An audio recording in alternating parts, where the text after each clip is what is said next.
हरि ओम. Corona न करोती. योगदास श्री जय गणेश जोशी लिखित आध्यात्मिक लेख क्रमांक 63.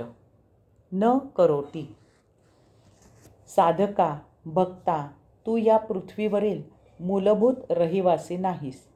पृथ्वी आणि त्यावरील तमाम वस्तुजगत परमात्म्यामधून निर्माण झाले आहे. त्या वस्तुजगताची लीला साक्षीत्वाने अलिप्तपणे अवलोकन करायला परमात्म्याचा अंश मंश म्हणून तू येथे देह धारण करून वास्तव्य करू लागला आहेस. तुझे मूळ वसतिस्थान योगधाम ब्रह्मांडाचे केंद्र हे आहे. येथे आल्यावर हळूहळू तू येथील भौतिक वस्तुजगतामध्ये रममाण झालास आणि अलिप्त भूमिका विसरून त्यात सहभागी झालास. यामुळे येथील लीला तू हळूहळू तुझ्या मर्जीने, तुझ्या बुद्धीने, तुझ्या इच्छेने करू लागलास, करवून घेऊ लागलास. यामुळे परमात्म्याची नैसर्गिक लीला अधोगतीला लागली.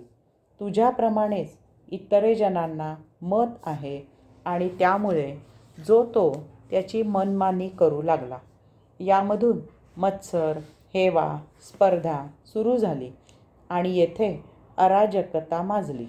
यामधून सत्ता पिपासू वृत्ती, ईर्ष्या निर्माण झाली आणि येथे विध्वंस, संहार सुरू झाला. नाटक पाहताना कोणीही प्रेक्षक त्यामध्ये सहभागी होत नाहीत. सर्वजण अलिप्तपणे त्या नाटकाचा न करोती या तत्वाप्रमाणे आस्वाद घेतात. यामुळे त्या प्रेक्षकांमध्ये आपापसात कलह होत नाही.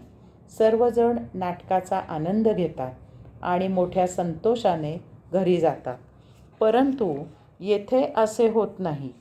यामुळे येथे काय अराजकता माजली आहे ती तू लक्षात घे. लेख क्रमांक 64. न करोती. पृथ्वीवर अराजकता माजली आहे. प्रत्येकजण स्वतःच्या मर्जीने प्रत्येक गोष्ट करू पाहत आहे. पृथ्वीवर बेदिक्कत अयोग्य कृत्ये होत आहेत. चोऱ्या, डाके, खून, बलात्कार इत्यादी सर्रास होत आहेत. इतरांना नामोहरम करायला प्रत्येकजण कमीत कमी वेळेत जास्तीत जास्त संहार कसा करता येईल यासाठी शस्त्रे तयार करत आहे. त्यासाठी नित्यदिनी नवे शोध लावले जात आहेत. आता तर असे म्हणायची वेळ आली आहे की या पृथ्वीवर सर्वात मोठे शेवटचे महापाप कधीही होणार नाही. कारण जे महापाप वाटावे ते काही अवधीत क्षुद्र होते. कारण नवीन शोधाने त्यापेक्षा मोठे पाप शोधून काढले जाते आणि ते बिनधास्त केले जाते. असे अव्याहत होत आहे. ह्यामुळे आजच्यापेक्षा उद्या त्याहूनही मोठे महापाप होणार हे निश्चित समजावे. आता मानव घोड्यावरून दौडत दौडत तलवारीने मान कापण्याचा पराक्रम करण्याऐवजी विमानामधून महाभयावह क्षणार्धात लाखो लोकांचा संहार आणि महाप्रचंड प्रमाणात वस्तुजगताचा विध्वंस करू लागला आहे. याला प्रगती म्हणायचे का? आज हाच मानव वस्तुजगताचा विकास झपाट्याने करत आहे. परंतु तो तितका मूढ, अशांत, विक्षिप्त, अतृप्त होत आहे.